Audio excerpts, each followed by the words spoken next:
नमस्कार मु प्रदीप प्रधान इतिहास सुनाए तेबे आज आम एक नूतन इतिहास संबंध में आलोचना करने को जाऊे जे किभली भाव में बोलोगढ़ नामकरण होता से बाबद में आज आमर आलोचना।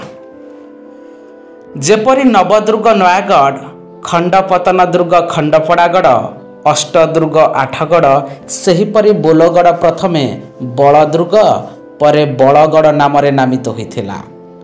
मोगल समयर समस्त राजस्व नथिपत्र को आधार करी स्टार्लिंग साहेबंकर ओडिशा इतिहास स्टार्लिंग्स ओडिशा नाम परिचित।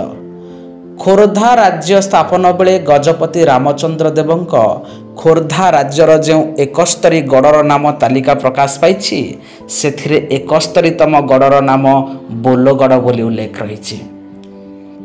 यह छड़ा यही गढ़ तालिकार 18 नंबर गढ़ माणीबंध, 19 नंबर गढ़ माणिकगुड़ा, 20 नंबर गढ़ मंगोल, 22 नंबर गढ़ कलामाटिया मंगोल जहाँ वर्तमान बांकोई एवं कलामटिया राजस्व ग्राम मंडल सिंह, 38 नंबर गढ़ विंध्यगिरी जहाँ सानपदर को बुझाऊँची एवं 55 नंबर गढ़ कलापथर वर्तमान यही बोलोगढ़ ब्लॉक उत्तर सीमार धला पथर संलग्न पूर्वतन बांकी राज्य वर्तमान कटक जिले में अवस्थित।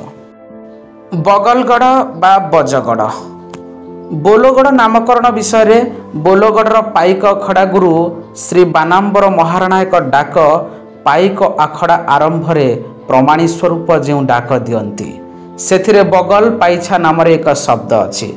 बोलोगढ़ दलबेहरा वंशर स्वर्गत राजकिशोर दलबेहरा एवं वर्तमान दलबेहरा रामचंद्र पश्चिम कबाट कहती तांको पूर्वपुरुष पराशर हरिचंदन खोर्धा निकटस्थ सढ़ईगढ़ आसी एठारे थिबा कंध राजा बगल पाइछा बड़ी को विताड़ित करी दलबेहरा भाव में अधिष्ठित होइथिले, तेणु एहार नाम बगलगढ़ थिला। खोर्धा गजपति एठारे गढ़ स्थापन कला बेले तांकर पूर्वपुरुषों को एठाकू पठाइथिले। बोलोगढ़ पाइक गुरु श्री महाराणा डाक चलंतु आलोचना करबा।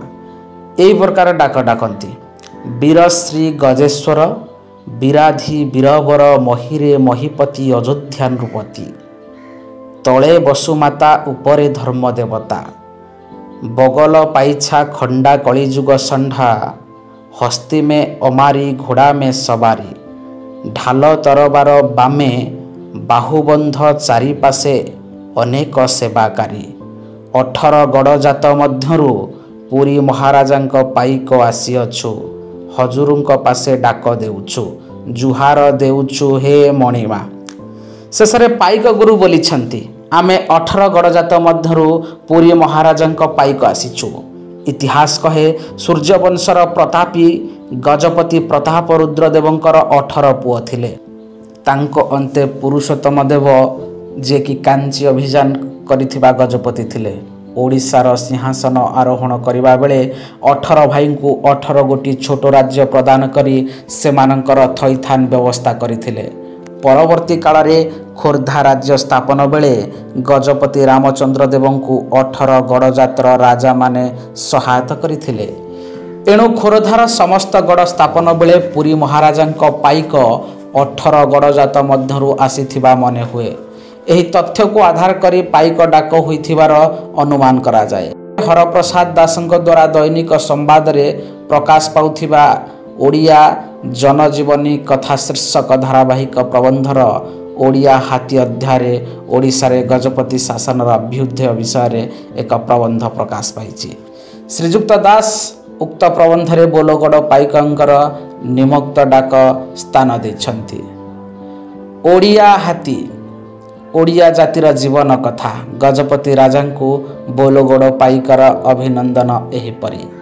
श्री श्री गजपति गजईश्वर कर्णाटी कलेवर विराधी वीरवर महिरे महिपति तले वासुमती उपरे धर्म देवती कलिजुग संढा झाड़ पैसा खंडा समस्ते अमारी गोड़ में सुआरी बाहा में बाजबंध डाहाणे कटारी आलट चामर ढाल तरुआरी चारि पारुषरे अनेक सेवाकारी ବୀରମାନଙ୍କର ଶିରୋମଣି ଦେବଙ୍କ ମସ୍ତକେ ଖିଡ଼ିକଦାର ପାଗ ଶତ୍ରୁ ନ ରହେ ଆଗ।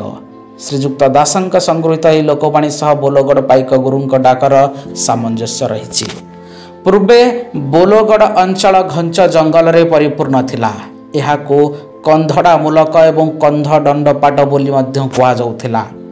ପଶ୍ଚିମା ଯାତ୍ରୀମାନେ ଜଗନ୍ନାଥ ଦର୍ଶନ କରିବାକୁ ଆସୁଥିବା ବେଳେ ସେମାନଙ୍କର ଏବଂ ଖୋର୍ଦ୍ଧାର ଧନବନ୍ତ ଲୋକଙ୍କର ସମ୍ପତ୍ତି ସ୍ଥାନୀୟ କନ୍ଧ ଏବଂ ପାଣମାନେ ଲୁଟ୍ କରୁଥିବାରୁ ପଶ୍ଚିମା ଯାତ୍ରୀଙ୍କର ସୁରକ୍ଷା ଏବଂ ଖୋର୍ଦ୍ଧା ଅଞ୍ଚଳରୁ ଚୋରି ଡକାୟତ ବନ୍ଦ କରିବାକୁ ଗଜପତି ମୁଣ୍ଡିଆପଡ଼ା ଘାଟିକୁ କେନ୍ଦ୍ର କରି ମାଣିକାଗୁଡ଼ା ଠାରୁ ମାଣିବନ୍ଧ ଯାଏଁ ପାଞ୍ଚଗଡ଼ ପରେ ମୁଣ୍ଡିଆପଡ଼ା ଘାଟିକୁ ଅଧିକ ସୁଦୃଢ଼ କରିବାକୁ ସମ୍ପୁର ଏବଂ ଗୋଡ଼ିଆଳି ଆଦି ଆଉ ଦୁଇ ଗଡ଼ ସୃଷ୍ଟି କରିଥିବା କଥା ଖୋର୍ଦ୍ଧା ଦର୍ପଣରେ ସ୍ୱର୍ଗତ ଦିଗମ୍ବର ଶ୍ରୀ ଚନ୍ଦନ ଲେଖିଛନ୍ତି।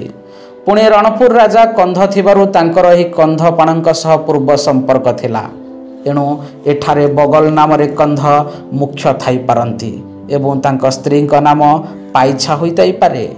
ଏହି ଦୃଷ୍ଟିରୁ ବୋଲଗଡ଼କୁ ବଗଲଗଡ଼ ବା ବଳଗଡ଼ କୁହାଯାଇଥାଇପାରେ। ବାକ୍ୟ ଦୁର୍ଗ ମଧ୍ୟ କିଛି କହନ୍ତି।